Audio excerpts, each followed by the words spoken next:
찬송가 400장입니다. 찬송가 400장. 험한 시한 물속에서 나를 건져주시고 노한 풍랑 지나도록 나를 숨겨주소서. 주여 나를 돌보시사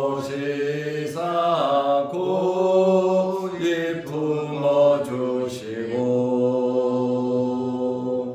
험한 풍파 지나도록 나를 숨겨주소서. 권세 능력 무한하사 모든 시험 이기고 풍랑까지 다스리는 주님 앞에 비오니 주여 나를 돌보시사 고이 품어주시고 험한 풍파 지나도록 나를 숨겨주소서.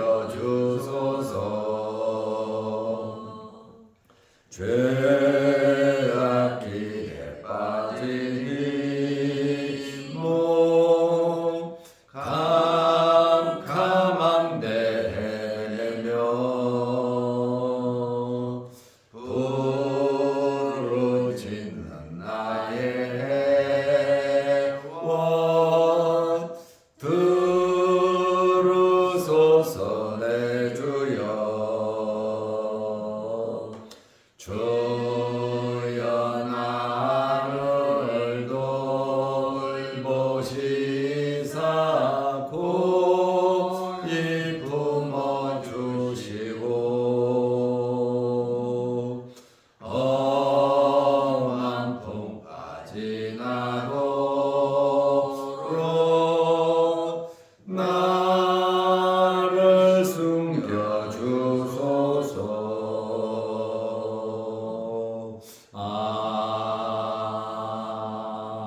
아멘. 사도신경으로 우리의 신앙을 고백하겠습니다. 전능하사 천지를 만드신 하나님 아버지를 내가 믿사오며 그 외아들 우리 주 예수 그리스도를 믿사오니 이는 성령으로 잉태하사 동정녀 마리아에게 나시고 본디오 빌라도에게 고난을 받으사 십자가에 못 박혀 죽으시고 장사한 지 사흘 만에 죽은 자 가운데서 다시 살아나시며 하늘에 오르사 전능하신 하나님 우편에 앉아 계시다가 저리로서 산자와 죽은 자를 심판하러 오시리라. 성령을 믿사오며 거룩한 공예와 성도가 서로 교통하는 것과 죄를 사하여 주시는 것과 몸이 다시 사는 것과 영원히 사는 것을 믿사옵나이다. 아멘. 하나님의 말씀 사도행전 5장 26절에서 29절 말씀까지 보겠습니다. 성전 맡은 자가 부하들과 같이 가서 그들을 잡아왔으나 강제로 못하면 백성들이 돌로 칠까 두려워함이더라. 그들을 끌어다가 공회 앞에 세우니 대제사장이 물어 이르되 우리가 이 이름으로 사람을 가르치지 말라고 언금하였으되 너희가 너희 가르침을 예루살렘에 가득하게 하니 이 사람의 피를 우리에게로 돌리고자 함이로다. 베드로와 사도들이 대답하여 이르되 사람보다 하나님께 순종하는 것이 마땅하니라. 아멘. 29절 말씀까지 보았습니다. 지난 한 주간 고난 주간 새벽 특별 기도회를 하시느라 정말 수고 많이 하셨고, 또 어제는 5시부터 부활절 새벽 예배를 시작으로 오후 늦게까지 또 열심히 주님을 섬겨 주신 여러분들에게 대단히 감사함을 드립니다. 하나님께서 크신 복을 내리셔서 특별히 건강의 복이 있으시기를 바랍니다. 아멘. 오늘 노회가 괴해됩니다. 노회를 위해서 기도해 주시고, 저도 노회장 임무를 마치고 이제 일반 회원으로 또 돌아가게 됩니다. 노회 성노회를 위해서 끊임없이 기도해 주시기를 바랍니다. 아멘. 사도들이 성전에서 열심히 복음을 전파했잖아요. 그러자 대제사장과 그 일당 사두개인들, 공예 회원들이 사도들을 잡아다가 감옥에 가두었습니다. 아무 죄도 짓지 않았는데 성전에서 하나님 말씀 전한다고, 예수 그리스도의 부활을 전한다고 강제로 잡아다가 감옥에 집어 넣었습니다. 얼마나 속상하고 얼마나 억울하겠습니까? 나쁜 짓도 안 했는데 하나님 말씀 전하다가 감옥에 갇혔습니다. 그런데 어두운 밤에 주의 사자가 나타나서 감옥에서 사도들을 끌어냈습니다. 감옥 문을 지키고 있고 감옥에 갇혔지만 아무도 모르게, 경비병도 모르게 옥문이 열리고 그들을 끌고 바깥으로 나왔단 말이죠. 주의 사자가 사도들에게 한 말이 무엇입니까? 성전에 서서 담대하게 하나님의 말씀을 전하라는 겁니다. 그 다음날 공예 회원들이 사도들을 감옥에서 끌어다가 신문을 하려고 하는데 그 감옥에 간수들은 다 지키고 있는데 사도들은 없는 거예요. 깜짝 놀랐죠. 그러자 성전에서 성전을 관리하는 레위인이 공회로 달려온 겁니다. 왜냐하면 어제 잡혀간 거를 알잖아요. 어제 잡아와서 감옥에 집어 넣었는데, 아니 그 다음날 새벽부터 성전문이 열리니까 하나님의 말씀을 열심히 증거하더라 그 말입니다.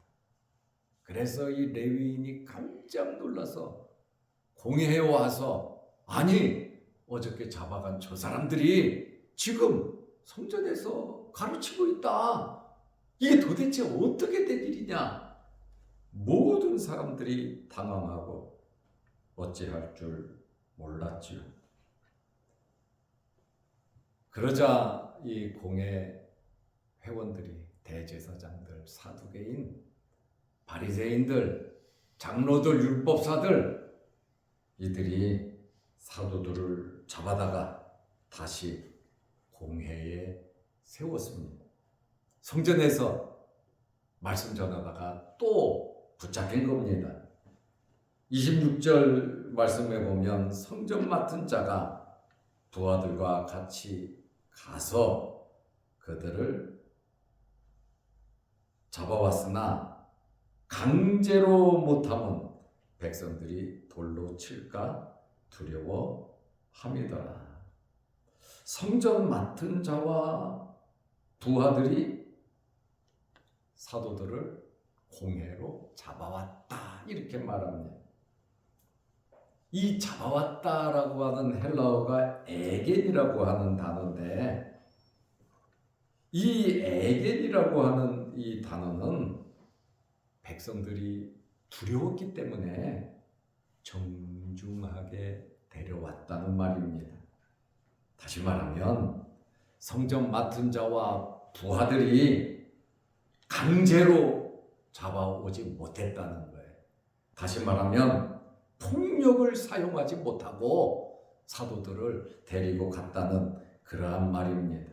왜냐하면 백성들이 사도들의 말을 듣고 아멘 아멘 하고 많은 사람들이 이 복음을 예수 그리스도를 믿다 보니까 만약에 사람들이 있는 데서 잡아가면 그 사람들이 가만히 있습니까? 폭동을 일으켜서 잡아가는 사람들을 돌로 쳤을 겁니다. 이것이 두려웠기 때문에 정중하게 에겐 그냥 잡아왔다 이렇게 표현이 되지만 강제로 무기를 들이대고 입을 틀어막고 박해를 하면서 데려간 것이 아니라 물론 중지는 시켰고 정중하게 예의를 갖추면서 데리고 갔다는 그러한 말입니다. 사도들이 공회에 섰습니다. 끌려갔단 말이죠. 선동하지 아니하고 억울하다고 말하지 아니하고 죄 없다고 소리치지 아니하고 저항하지 않고 순수하게 따라갔습니다. 27절 말씀에 보면 그들을 끌어다가, 그러니까 사도들 한두 명이 아니야. 복수잖아요. 감옥에 갇힌 사람들도 복수였습니다. 그들을 끌어다가 공회 앞에 세우니 재판석에 세웠다 그 말입니다. 대제사장이 물어 이르되 우리가 이 이름으로 사람을 가르치지 말라고 언금하였으되, 그러니까 우리가 지금 5장 보고 있잖아요. 4장에서 잡혀갔거든요. 베드로하고 요한이.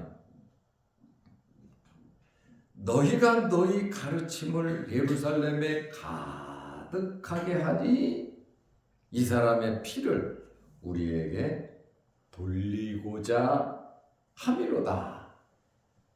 지금 대제사장이, 여기 대제사장은 공회의 의장입니다.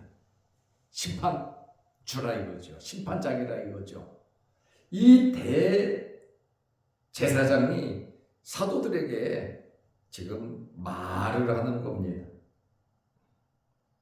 사도들을 협박했지만 사도들의 의지를 굴복시킬 수가 없었고, 사도들의 마음속에는 예수께서 부탁하신 지상명령, 이 복음을 전하는 그것이 자기의 사명으로 알고 있기 때문에 어떤 환경에서든지 사도들은 열심히 복음을 전파했습니다.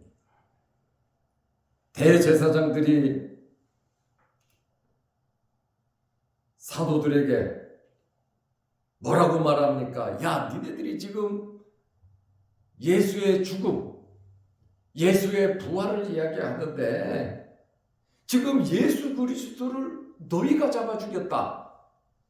종교 지도자들이 너희가 죽였다. 지금 그 이야기를 하는 것은 예수의 그 피값을 우리에게 전가시키는 것이 아니냐. 왜 지금 그 얘기를 해서 선동을 하냐. 이렇게 말을 하는 겁니다. 제사장들, 공회원들은 예수라고 하는 이름조차도 자기들의 입에 올리기를 싫어했습니다. 그래서 뭐라고 말합니까? 28절에 보면 이 이름으로 이 사람, 이 이름, 이 사람, 예수님, 예수라고 하는 이름을 입에도 올리기 싫으니까 이 이름, 이 사람이라고 표현을 하고 있습니다. 굉장히 무시하고 있는, 이단으로 취급해버리는 아주 가치없는 예수 그리스도를 아주 가치없이 이들이 말을 하고 있습니다. 가룟 유다는 예수님이 가치가 없으니까 은삼십에 팔아버렸죠. 예수님의 제자들도 그 당시에 예수 그리스도가 가치가 없으니까 두려워서 도망가 버리고 말았죠.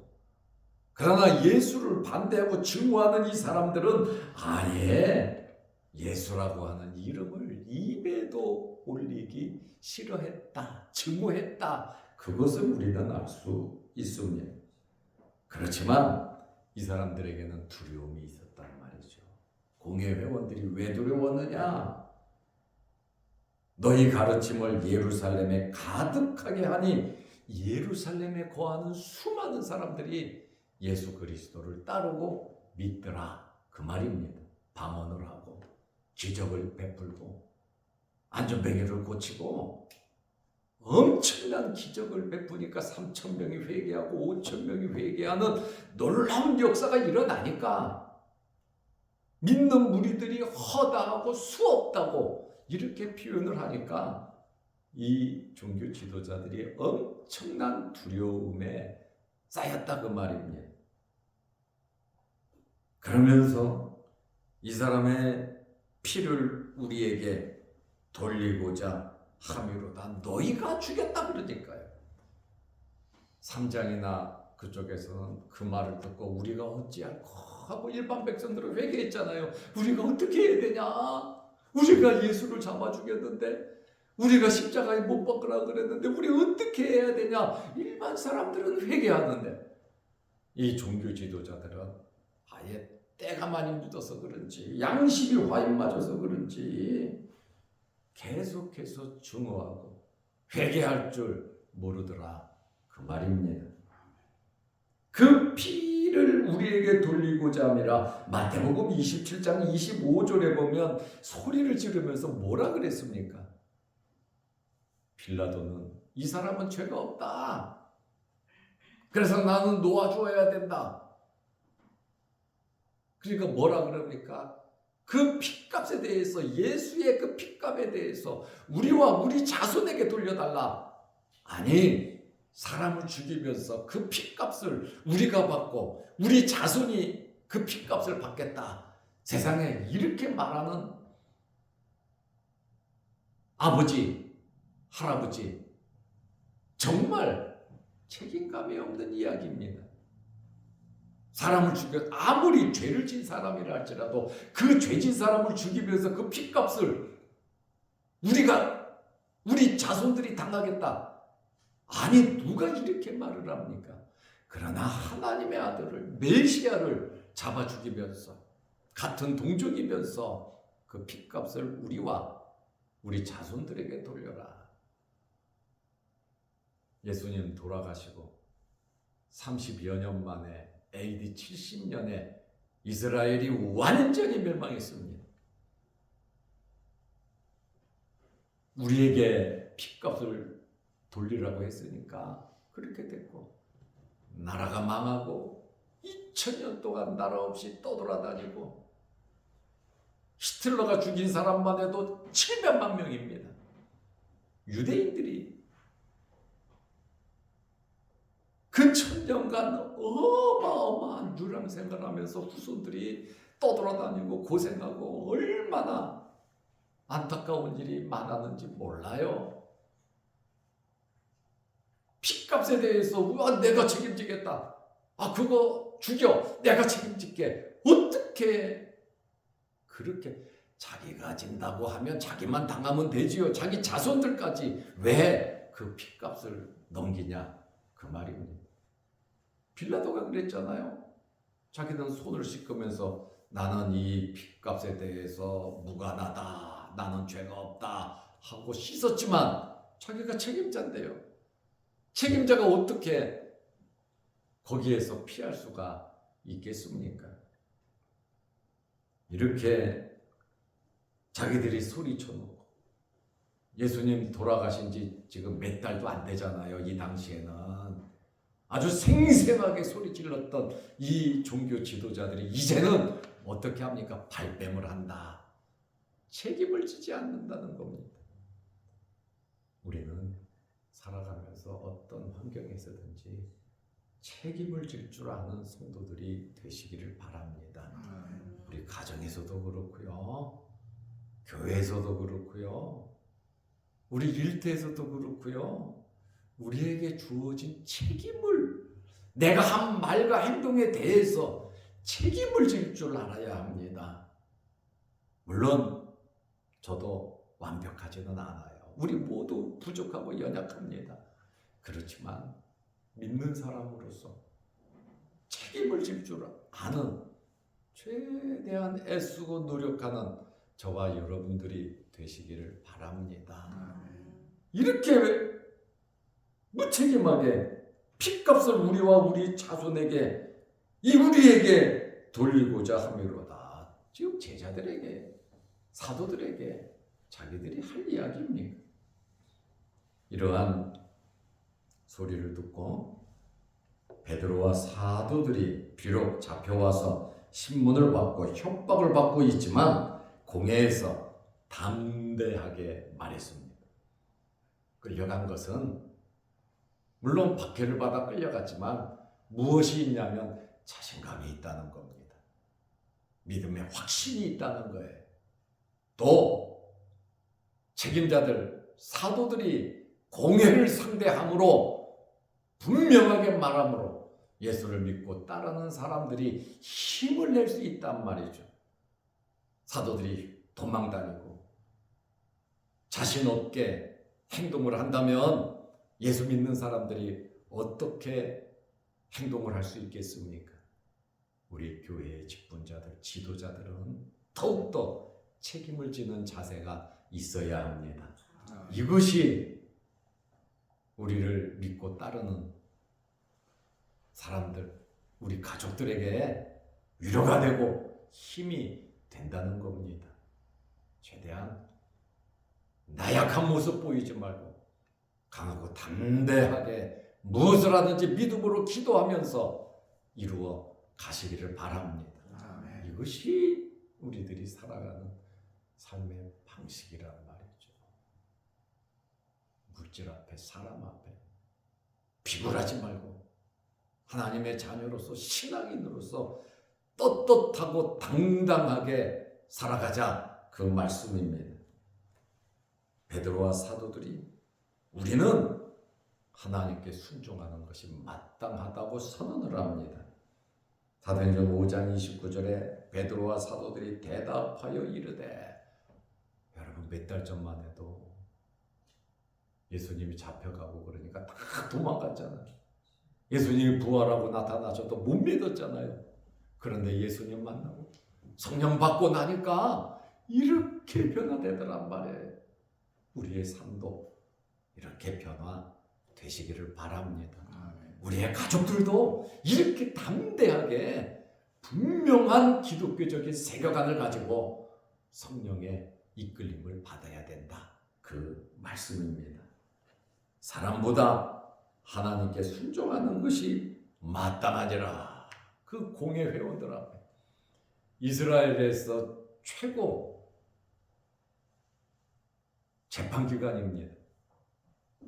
최고의 기관이 산헤드린 공회입니다. 권력기관입니다. 그러나 그 권력자들이 다 모인 그 앞에서 사도들이 사람보다 당신들 이야기보다 하나님께 순종하는 것이 마땅하다 이렇게 선언을 했단 말이죠.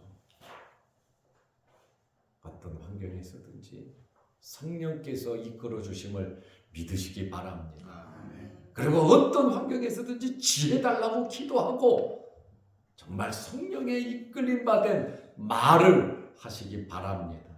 말이 빠르면 안 돼요.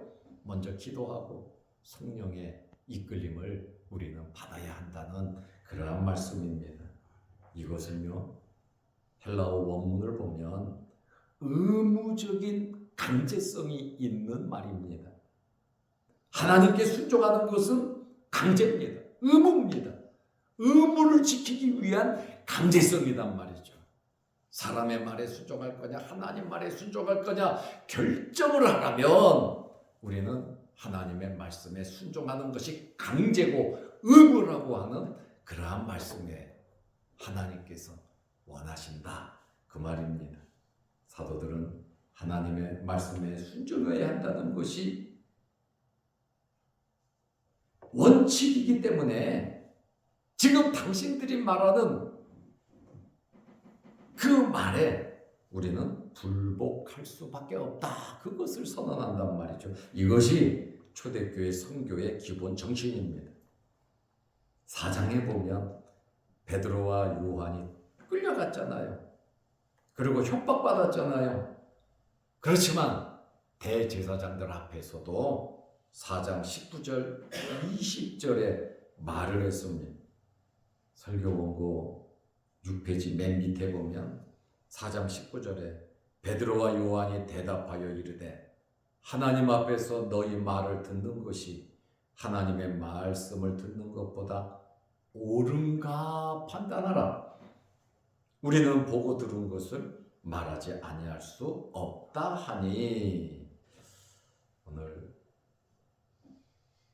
베드로와 사도들이 참 이 말씀 복음을 증거하는 이러한 모습들을 보면서 감옥에 갇혔어도 주님께서 주의 사자를 보내서 끌어내고 성전에 가서 전하라가 밤중에 끌어냈는데 성전 앞에서 기다리다가 성전 문이 열리니까 들어가서 열심히 외치다 보니까 또 끌려왔는데 그곳에서도 그들에게 당당하게 하나님의 말씀을 전하는 이 사도들의 모습을 보면서 우리들도 우리 남은 생에 정말 사도들처럼 당당하게 하나님의 자녀로서 살아가시기를 바랍니다. 아멘. 기도하겠습니다. 하나님 아버지, 어제는 거룩한 주일을 잘 지내게 하시고